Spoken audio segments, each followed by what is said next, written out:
A senior UN environmental official once told the Associated Press that governments have a 10-year window of opportunity to solve the greenhouse effect before it goes beyond human control. When was the article written? 1989.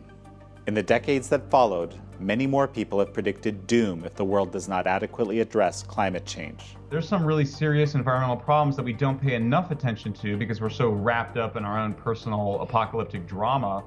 1 in 5 British children say they've had nightmares about it, according to a large national survey earlier this year. Michael Schellenberger, an environmental activist for 30 years, used to be convinced that climate change was an existential threat to human civilization. But now, he believes climate alarmism is out of touch with science and reality. In his new book, Apocalypse Never, he separates fact from fiction in the climate change debate. This is American Thought Leaders, and I'm Jan Jekielek. Michael Schellenberger, such a pleasure to have you on American Thought Leaders. Thanks for having me on. Michael, first of all, thank you for writing this book. I think there's a lot of people outside of just myself who have a sense that humans are creating some change in the climate and so forth, but are alarmed by the climate alarmism, but don't necessarily have the information to justify that feeling or that thought. You've kind of separated out the science from the rhetoric, which is, I think a great service to society, frankly. So tell me a bit your journey to get here. Sure. So I've been an environmental activist for 30 years. I've been a climate activist for 20 years. I got involved in climate change like a lot of people at the end of the Cold War, as the fears of nuclear war were declining. Also, the fears of overpopulation were declining. And I think people that were oriented towards an apocalyptic mindset were looking for a new vehicle for their concerns. And so I became involved in climate change, I think, like a lot of people, believing it to be an existential threat to human civilization, perhaps even a threat to the human species. And I've spent the last 20 years working on the issue, advocating both renewables. And then I had a big change of mind about 10 years ago, and I came to see nuclear energy was needed. And over that period of time, the conversation about climate change just got crazier and crazier. And people started saying more and more radical things. And last year in particular, I became very upset because adolescents were starting to believe things like they might not live long enough to have children. My daughter, who's 14, she's fine, but her friends are very scared. Some of them don't know if they'll live long enough to have their own kids. And I felt like somebody needed to speak out. I kept waiting for somebody else to do it. Nobody did. And so I decided to write Apocalypse Never to speak to really help people understand what the science actually says as compared to what they imagine it says. I noticed you mentioned this a few times in the book, that you actually were deeply involved in creating, I think it's the Apollo Project, the predecessor to the Green New Deal. So one of the kind of arguments about the Green New Deal, I don't know much about the Apollo Project at this point, but one of the big arguments against the Green New Deal is that it's a kind of subterfuge to impose more central control, okay? That it's just a means to that end. And how do you respond to those kinds of arguments? I'm curious. Yeah, I mean, it's partly what it is. The people that are advocating 100% renewables, I mean, if you kind of look at it, really what's being proposed is a lot of investment on renewables, energy efficiency, mass transit. I don't think the people that are advocating those things themselves, they don't think to themselves, I want to exercise control over society. I mean, I didn't. It was more like, we need to harmonize human society with nature. Definitely thought that. And that there was sort of a sense in which once that would happen, that would be kind of the final event. There is an apocalyptic sense in which it's like, once that happens, then we're not going to have any problems anymore. Not just environmental problems, but society will sort of heal itself, and there will be this sort of benevolent, virtuous cycle where we create good jobs and we all take the train and there's solar panels and wind turbines everywhere. So I definitely, that involves a lot of control. It involves a desire to pretty radically remake society. I think what I didn't realize, and I think most people don't realize, is just how much land it would require.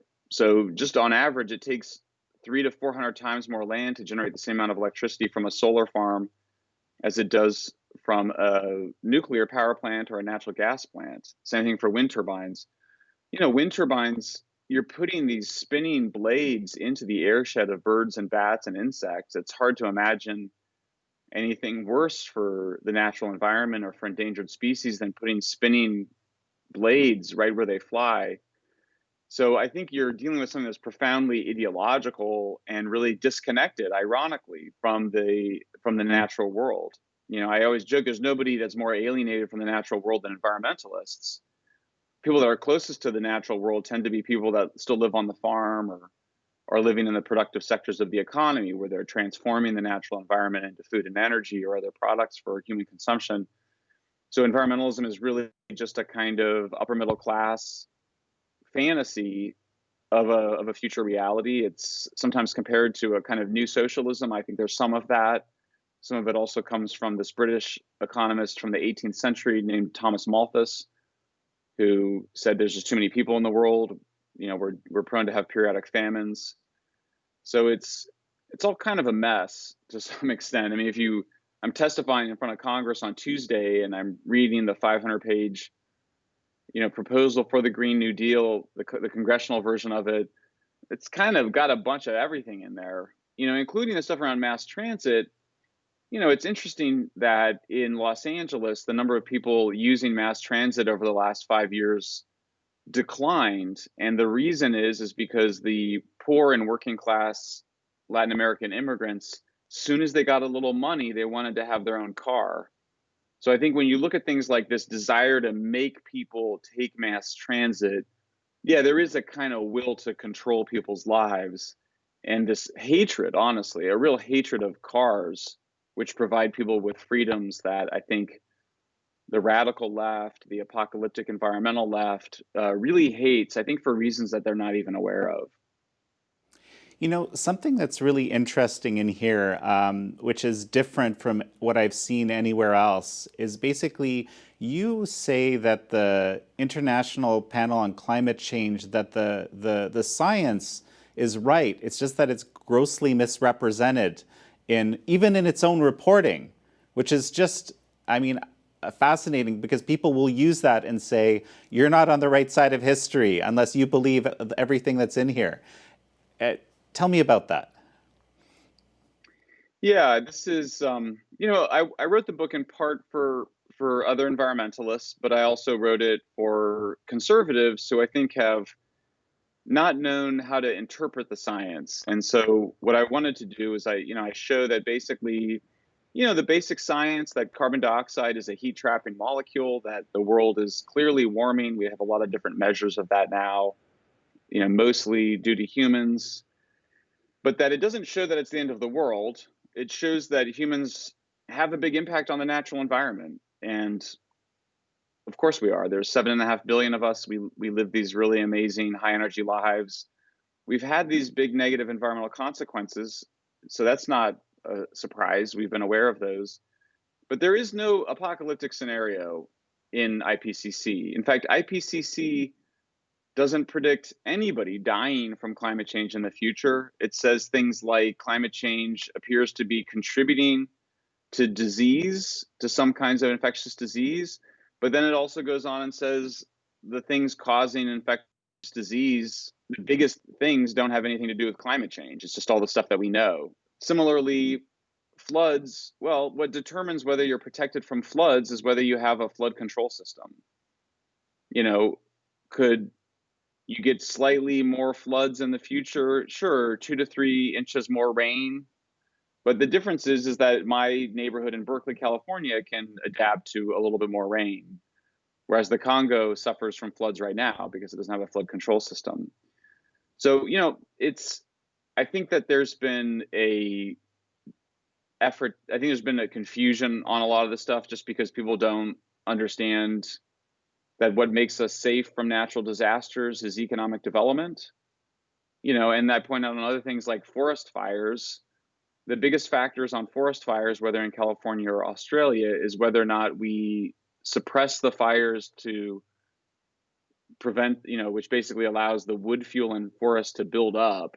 I mean, the fire season's longer because it's warmer, but what determines whether we have these hotter, more frequent fires is just whether we've allowed wood fuel to accumulate in the forests, and also whether we've built too many houses near forests that are burning. So there's just usually more, in every case, really, there's more mundane explanations for natural disasters. And the big picture is, of course, that everyone's doing a lot better.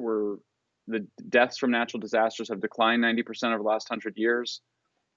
Just in the same way that we're all living longer and living better lives, we are much more resilient in our natural environments. And there's no reason to expect that to change or reverse itself, even if the world gets, 2 or 3 or 4 degrees hotter. So one incredibly important concept that you outline throughout the book in different ways is this concept of energy density, and that there's this sort of progression. I love that term, energy density. Suddenly encapsulates this whole idea, right? You're starting with really low energy dense fuels like wood and charcoal and so forth, and you're moving up the chain. And the more energy density you get, the better it is for the environment. I mean, that's the case you make. Tell me about this. Yeah, this is a very simple physical concept. It's as basic as gravity is for physics, which is that the environmental impact of a fuel is determined by the energy density of the fuel and the power density of its extraction or production. So a lump of coal has twice as much energy as a lump of wood. A lump of uranium, which we use for nuclear power, has 1,000,000 times more energy than a lump of coal. So I can cook a pot of beans with a lump of wood. I might be able to heat my house for 24 hours with a lump of coal. And with a lump of uranium, I can power my entire high energy life, including all of my jet travel and the things that require so much energy. I wanted to ask you about fracking because, aside from the environmental questions, which, there's a lot of discussion about, it kind of revolutionized the U.S. relationship with energy, i.e. it allowed for effectively fossil fuel independence for the U.S., which is, a dramatic shift from the past. So at the same time, there are some policy proposals that suggest banning fracking altogether at the federal level. What are your thoughts on this? Right. So fracking just refers to a method of extracting natural gas from below ground. So, my basic view of energy is that there's a hierarchy, a physical hierarchy of energy that is also represents environmental and human progress. So we go from wood and dung to coal and hydroelectric plants to petroleum to natural gas to uranium. So people sometimes say, are you in favor of natural gas? And I say, I'm in favor of natural gas when it replaces coal, but I'm opposed to natural gas when it replaces uranium, because you just have bigger environmental impacts from natural gas than you do from uranium, but you have much fewer environmental impacts from natural gas compared to coal. So for me, when you look at the last 15 years in the United States, but also in the last half century in Europe, the biggest driver of carbon emission, the biggest driver of the decline of carbon emissions comes from the replacement of coal with natural gas. In the United States, we do that mostly by fracking for below ground, cracking the shale, releasing the natural gas. It's just much better for the environment to get your natural gas from below ground than to remove whole mountaintops to get coal, which is really what we had been doing. So the transition from coal to natural gas has been fantastic. If the people who were proposing to ban fracking were similarly proposing to build a lot of nuclear power plants, that might be an interesting idea.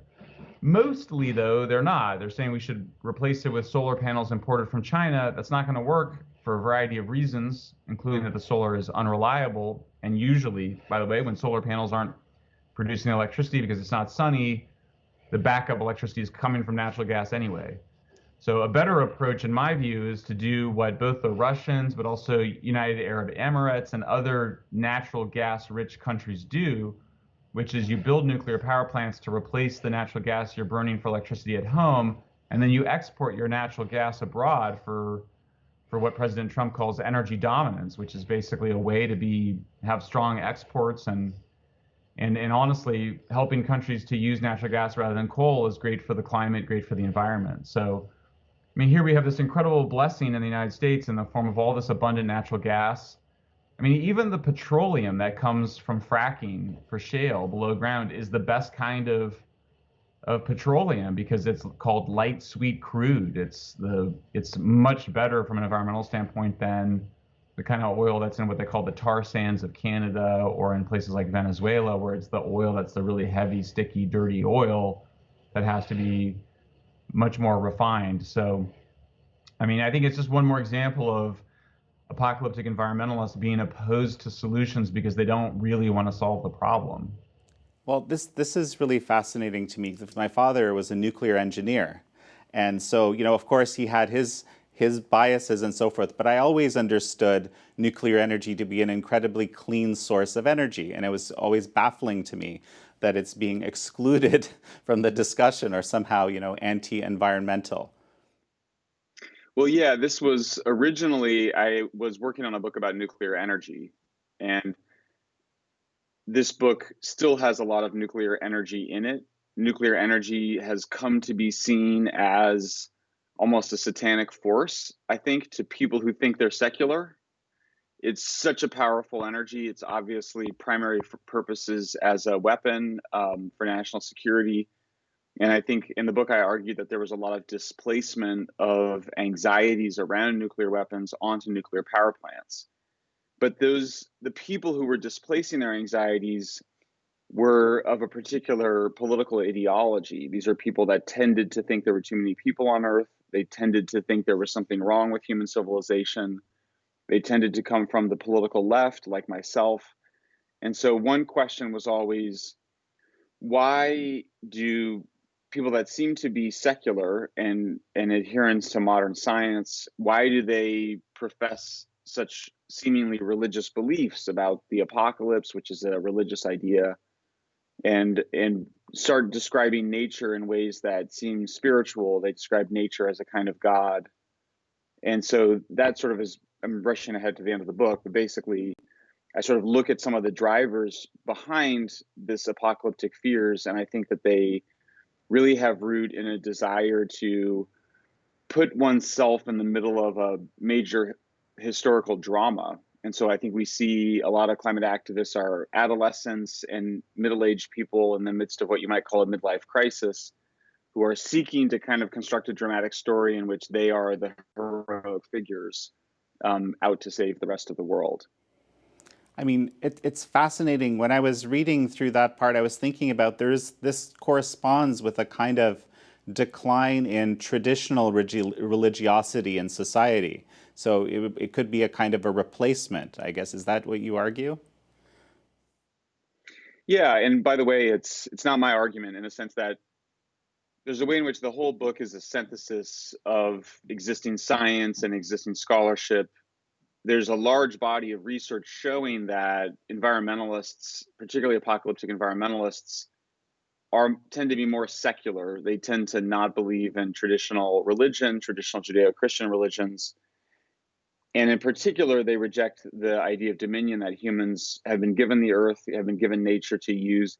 And then what we find most interestingly in this research is it shows that the people who end up repeating many sort of religious ideas from the book of Genesis, where we fell from the Garden of Eden because we sinned against nature or God, to the book of Revelations, where the world is destroyed because of our sins, that the people who are repeating these stories, they don't know that those are basically religious stories, in part because they never learned them because they were secular people. And so I thought that was one of the interesting twists. These stories of saving the world are so common in the culture. I mean, you see them in sort of the Marvel comic book movies, but you also see it with Greta Thunberg or Extinction Rebellion, which is this climate activist group in London. literally people sort of dressing up, standing in front of crowds. Even the word movement, by the way, comes from a religious movement. If you kind of look at the problem of climate change itself, and even if you were at your most alarmed, the obvious solutions is to produce electricity and energy without carbon emissions. It's kind of the work for engineers, people like your dad who are nuclear engineers. You basically just need different ways to produce power and transportation fuel and heating and cooking. It's kind of boring stuff, actually. It doesn't really necessarily require staying on the top of a, thousands of people marching. There's sort of this idea that I think there's ways in which the movement part of this, the religious element of this, is the goal in and of itself. That's what makes it so exciting. That's what and I think we see it now with the Black Lives Matter movement. You see it, I think, in a lot of the movements, that people are actually excited to be a part of something larger than themselves. And there's something, I think, quite beautiful about it, in the same way that there's something beautiful about a lot of religious movements that you feel like you're part of something larger than yourself, but you also are feeling courageous. And so I think those needs are being met by the climate movement. The problem is it's creating a lot of anxiety and depression among young people. We see 1 out of 5 British children have nightmares about climate change. And then many of the policies that are being advocated are harmful both to people and the natural environment, both in the rich world, but also, as I talk about in the book, including in poor and developing countries where people are more vulnerable. The people that need modern ways to make energy and are being deprived it by the World Bank and other institutions that have been taken over by this apocalyptic mentality. Well, so that's actually a really fascinating piece of this. I mean, you have Greta Thunberg, who's one of the, I guess, kind of chief public proponents of the apocalyptic worldview that you're describing. She's speaking at Davos. These are some of the most influential and wealthy people in the world. You have the World Bank, as you mentioned, basically playing into this. And you have a lot of lobbyists, as you describe in the book, a lot of big corporate involved. It's actually incredible how much support this perspective has, or at least, in some cases cynically, as you describe. But tell me a bit about this. How does that work? Yeah, I mostly, by the way, don't think it's cynical. I mean, I certainly think there's corporations trying to make money on it, but I think that even the people that run those corporations are true believers that this is the dominant religion of secular people. So I think I think a big part of this, by the way, and I mentioned it briefly at the end of the book, is the fact that we no longer have a very strong national religion. But what I mean by that is we no longer have a very strong nationalism or patriotism. I think Americans used to have the Soviet Union at the end of this, during the Cold War, we were always all against this other system, the Soviet system. Now, I think we have a similar system that we're all against, which is the Chinese system. The Chinese are perpetuating genocide against their own people. They are a dictatorship, obviously. So I think that there is, really another outside opponent, but the global elite are so integrated with the Chinese system and with the factory system and the cheap goods that we get from China. And so without that external enemy, we turn in on ourselves. And so I think that that's what we're seeing right now. And that's why you have so many different movements around identity, whether it's race or sex. And I think climate change is basically an identity movement. It's a way of saying, I'm with the good people of science and nature against the evil anti-environment deniers, the people who deny the truth of this reality. It's obviously very troubling, for the United States and for the world. I don't think it can last. My hope is that we return to a more benevolent, national, patriotic identity, which points out the ways in which America is special because of the freedoms that we have and the ways in which we have a liberal democracy. But I do see the elites sort of embracing this what I think is really a globalizing ideology, supposedly in service of nature, but really in some ways more in service of a kind of narcissism and a kind of self-congratulation that really betrays an underlying insecurity. I mean, it's notable to me that I think there's, when people need to go around telling you how good they are, clearly they are worried that they may not be good enough in some ways. So I think it's betraying some underlying insecurity in the culture, and that's why there's so much of this hostility and antagonism right now. I mean, it's really fascinating too, because what you're describing, at least to me, to my eye, kind of fits how the relatively new Black Lives Matter movement is functioning. Again, its identity. And I think similarly, it's trying to deal with some real issues but doesn't deal with the underlying things, doesn't actually attack the underlying things which are causing the problem. I mean, that's my take. But because this is your argument for this whole apocalyptic environmentalism as you're describing it. So this is, I mean, how many more movements like this are we going to see? This is just a fascinating concept right now to me. Yeah, well, I mean, I could go on forever about this issue. I mean, so for example, I mean, I look at the Black Lives Matter movement and I see basically the same people that were in the streets last year on climate change are now in the streets on Black Lives Matter. I'm in a upper middle class neighborhood in Berkeley, California. It's very left wing. My neighborhood is, mostly white, and there's one of my neighbors across the street is painted a huge Black Lives Matter above their, garage. House is painted white, and they've got a big Black Lives Matter, and then they've painted all the names of African Americans who have been killed by the police, and they're out there painting almost every day, and they're doing that to show that they are more moral than their neighbors. They're doing that to get recognition and approval from their neighbors like me, for me to stop and say, wow, you're really such a good person for doing that. You're doing so much more than I am. That's the motivation, clearly, because the hard work of doing things like improving policing tactics or improving African American performance in the schools, creating a stronger sense of community in African American neighborhoods, or shrinking the wealth gap. Those things are hard, and my neighbors don't want to do that. And similarly, and maybe it's not really, they're not able to do that. Similarly, when it comes to reducing emissions, if you want to reduce emissions, the best way is just to build more nuclear power plants. So my neighbors don't want to do that, and they don't know how to do that. And I think more to the point, if we did do that, if we did solve climate change, if you did improve police tactics or whatever it might be, then you wouldn't have this issue to moralize around. And so ultimately, I point out that the obvious solutions for reducing carbon emissions are just to use natural gas instead of coal and to use nuclear power. Well, climate activists almost overwhelmingly oppose both natural gas and nuclear power, and they support only solutions that really can't work, like solar panels and industrial wind turbines. So I think one view is you can sort of say, well, everybody's mistaken, they're ignorant, they don't really know how the energy system works.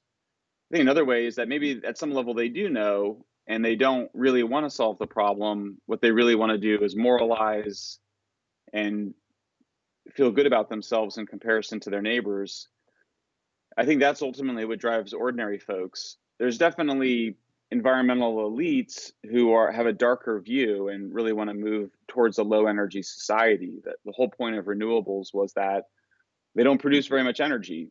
Like renewables can't power an industrial civilization. I mean, we've known that for 200 years. There would have been no industrial revolution had the British not turned from wood to coal. In some ways, everybody kind of knows that at some level. So I think the fact that people want to go to renewables and move to a low energy society also speaks to some darker impulses, because of course such a world could not sustain 7.5 billion people. There would have to be a significant shrinking of the human population.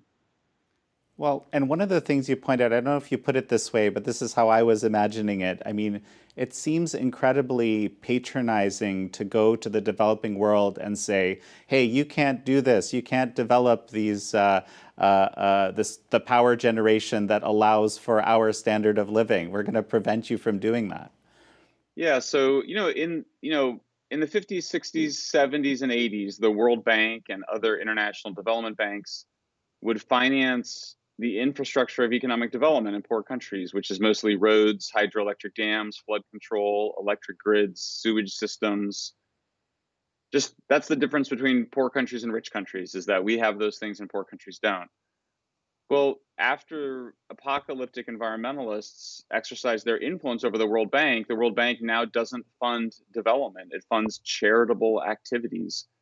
So instead of funding modern agriculture with irrigation, tractors, fertilizer, it now funds agroecology and other things to basically keep people on the farm. Well, the process of economic development is that people go from being farmers to being, city people. That's kind of all it is. So in poor countries, 75, 80% of the country are small farmers. In the United States and Europe, just 2 to 3% of us are farmers anymore. And when we are farmers in our country, we farm very big tracts of land and produce a lot of food on very small amounts of land. So that all changed. And yeah, I think it's unethical. And I wrote the book in part to denounce it, because I don't think most Americans know that we're financing activities that everybody knows can't result in development. And you're right, it's totally patronizing. I mean, here you have rich people going to poor countries saying, we're going to help you not make the mistake we made. Which mistake would that be? The mistake of jet travel and, having too much food. And, so I wrote this book because I just think it's wrong. And from a national security perspective, China and Russia and America's other rivals in the world are out there financing development. So if the West isn't going to finance the roads and power plants and stadiums and all the things of development in Africa and Asia and Latin America, it's being financed by China. And China's not interested in freedom and democracy. They're just interested in what's good for China. So I think it's a scary thing. I think it's unethical on the one hand, and on the other hand, I think it really threatens national security for the United States and Europe. So, this is an incredibly well-researched book. I mean, your footnotes amount to, I think, about almost like a third of the end, which is incredibly helpful, by the way, because you can actually reference a lot of what you're talking about. What was one of the most surprising things that you found in this research, and how long did it take you to put this together? So, and by the way, I have a very small nonprofit research institute. We're lucky that we're independent. We don't accept funding from any industry, so we can follow the truth wherever it leads. I mean, the whole thing, really there was like a 6-month push at the end, but really maybe a year total with a bunch of people helping me. And obviously I've been working on this so long, so I already kind of knew the broad sense of it. So it's hard to say exactly. There's 2 issues that I didn't really know very well, or I only knew from kind of reading the news coverage, which was plastics and meat. And that was also where I discovered some really cool stuff. I mean, on plastics, I started just reading the newspaper archives. So there's two natural resources that we used to use for plastics. The first was ivory from elephant tusks, which we used for, piano keyboards, but also billiard balls, pool balls. And then the other was tortoise shell. So you may, most people's glasses, like the dominant style, are these tortoise shell glasses. Well, these are made out of petroleum plastic. But that used to come from sea turtles, not tortoises. They just named it that. And one of the coolest things I discovered is that because I had this chapter on plastics, we open with this famous viral video of a woman pulling a plastic straw out of a sea turtle's nose. Well, I discovered that sea turtles had been hunted almost to extinction for their shells, which were used to make tortoiseshell plastic for eyeglasses and jewelry and all sorts of other things, because it was you can heat the turtle shell, and it's malleable and strong like plastic. So the original plastics were all bioplastics. The way that we stopped using them, the way that we are able to leave the elephant tusks, there's still people that hunt elephant tusks, obviously, but massively reduced the amount of elephants that we killed for their ivory and the number of sea turtles that we killed for their tortoise shell, or so-called tortoise shell, was because of the invention of plastics from fossil fuels. So it was, I think this is the side of plastics we don't think of, which is that they're substitutes for natural resources that we shouldn't use. And that's also a parable I tell around whale oil. We used to use whale oil for lighting, for our lighting. We now use petroleum, or we then use petroleum, and then similar, the Europeans used whale oil for vegetable, or for soap, and for margarine, and then we invented the substitute in the form of vegetable oil. So this process of substitution, that was such an exciting discovery, because it gave me a more optimistic view that actually that's how you save nature, is by not using it. And that means that if you want to save the environment, that we need to use more artificial products. Sounds completely counterintuitive, but that's where the facts lead you. I think the other interesting thing was vegetarianism in the chapter on meat. So the first big thing is just that, meat, livestock and pasture, free range beef is one of the worst things for the environment. So if you want to shrink the human footprint, what you want to do is concentrate beef production. That sounds terrible because people don't like that idea, but it's actually the key to saving the natural environment, is just to concentrate beef so they're not spread all over natural habitats. But the other thing I discovered is that vegetarianism is really more of an ideology than a practice. And so I was reading, and I discovered that when you survey vegetarians, most of them admit that they eat meat.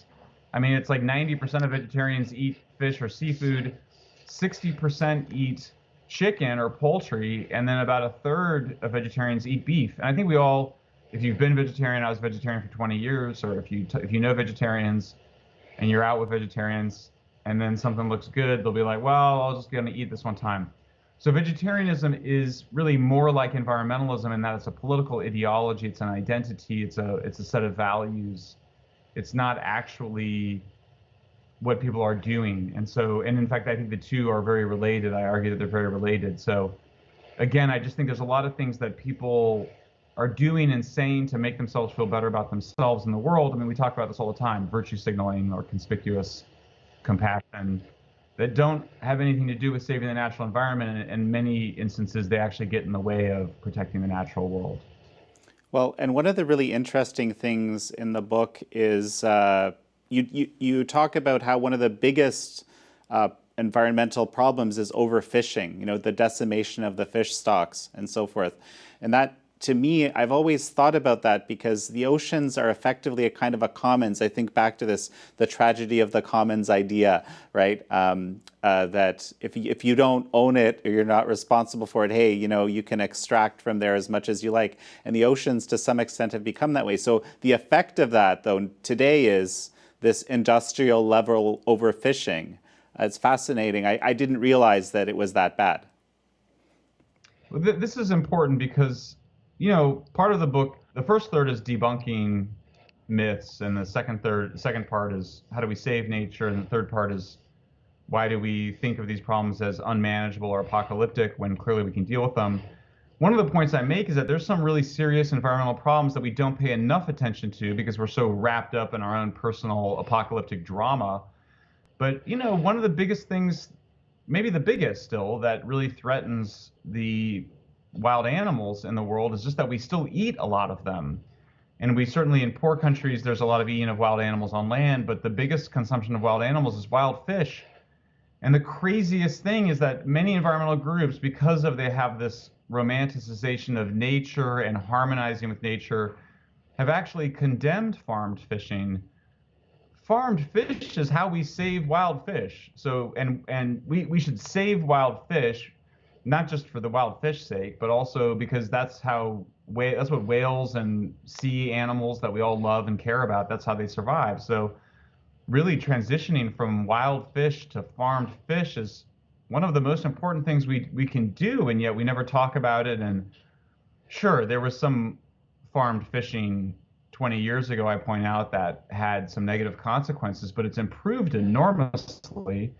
The most important thing was just moving farmed fish from, from being in the oceans itself, where it took up habitat, to on land. If you can, and what we find is that, if you produce farmed fish on land, you can produce a huge amount of protein, huge quantity of fish with very small impacts on the natural environment. So, I think it's both an inspiring story, but also a reminder that the people that are out there are saying that people should distrust what they hear about what saving the environment requires, because so many of the people that are telling you things are in the grip of a religion rather than paying attention to what the science says. Well, so this is another big question, right? I kind of feel that across many disciplines right now, it's very hard to find information that you feel is, you can really trust, that isn't sort of ideologically tainted, if you will, or just, pushing you in a particular direction. I think, again, your book, I'm going to recommend it to our viewers, because I think that one of the beauties of it is that it's sourced, and it kind of, I would say, breaks down a lot of, maybe even mental barriers. I found it very helpful that way, to just basically kind of have a healthy approach, and even think about how to explore further if you're not buying what you're reading in, Apocalypse Never. Thank you so much. I don't want people to take my word for any of it. There's no reason anybody should trust me. That's why, yeah, you're right. A quarter of the book, there's over 1,100 footnotes in the book. A quarter of the pages are dedicated to references. People would always, I testify in front of governments a lot, and journalists and policymakers, they always say, why should we trust you? And I say, don't trust me. Why would you? It's so easy now. You read something that sounds shocking, so for example, plastic waste mostly breaks down in the ocean. It's not to say it's not a problem, but it's kind of good news. It's shocking that so much of the plastic waste, 99% of the plastic waste, breaks down in the ocean. Don't take my word for it. Just look at the footnote and Google it and read it yourself. And, so for me, that's what I always joke, because I wrote this book. I did dedicate it to my children, who are 14 and 21 years old. So they're high school and college age kids. I joke that I've hidden an environmental studies textbook in a book of stories and kind of fascinating characters and a little bit of some events from my life that's meant to be readable. I want kids to read this. I want adults to read it. I want people to read it and get some pleasure from these stories, but also learn a lot. So I wanted it to be something that was both entertaining and educational at the same time. One of the things you talk about is how the media take information that's published in scientific journals or by scientists, and kind of look for the exciting or dangerous sounding or threatening elements and publish that. And I think you even talk about in the IPCC stuff how, the initial report is in that direction, and then the media kind of took that and took it further. And then this is, what influenced a lot of the alarmist thinking, I guess, about climate change in the first place. How should media behave with respect to the information that they're getting? Well, I think the first thing we have to understand is that most mainstream environmental journalists are environmental activists who went into journalism to be activists. That's not some conspiracy or something. I just know them. Like, I've been, I know many of them personally, and it's also why I went into, I've been an activist, but also an environmental journalist. So that's just, environmental journalism is basically a kind of environmental activism. So you should just intuitively distrust what you're reading. I think what's cool right now is that people don't really trust the news media. I think that's good. We now have a bunch of different information sources, including yours, including YouTube. And so this diversity of viewpoints is really healthy and excellent. People should know not to trust the New York Times or Washington Post, particularly those two newspapers, which have been absolutely, pseudoscientific in many of the claims that they make, grossly misleading.